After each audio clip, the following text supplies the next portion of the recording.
மேன்மையான சிந்தனை. கழுதையின் வருத்தமும் சிலுவையின் திருத்தமும். இயேசுவை சுமந்த என்னை விட்டு இயேசுவை கொன்ற உன்னை புனிதப்படுத்தி விட்டார்களே என்று வருத்தப்பட்டதாம் கழுதை. அதற்கு சிலுவை, அவருக்கு கொடுக்கப்பட்ட வஸ்திர விரிப்பு உனக்கும் கொடுக்கப்பட்டது, அவருக்கு கொடுக்கப்பட்ட முதன்மையான இடம் உனக்கும் கொடுக்கப்பட்டது, அவருக்கு கொடுக்கப்பட்ட எல்லா மதிப்பு மரியாதையும் உனக்கும் கொடுக்கப்பட்டது. ஆனால் நானோ, என்னை சுமந்தவரை நானும் சுமந்தேன், அவர் கீழே விழும்போது நானும் தரையில் விழுந்தேன்.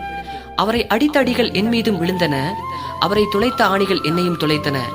ஒதுக்கப்பட்டவனாய் ஓரத்தில் கிடந்தேன், செதுக்கப்பட்டவனாய் சிகரத்தில் நின்றேன்.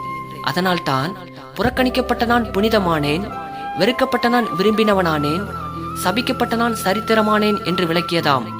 தான் கூறியதற்கு வருத்தம் தெரிவித்த கழுதை, சிலுவையே, பாடல்களை நான் சுகித்தேன், பாடுகளை நீ சகித்தாய். ஆரவாரங்களை நான் சுகித்தேன், பாரங்களை நீ சகித்தாய்.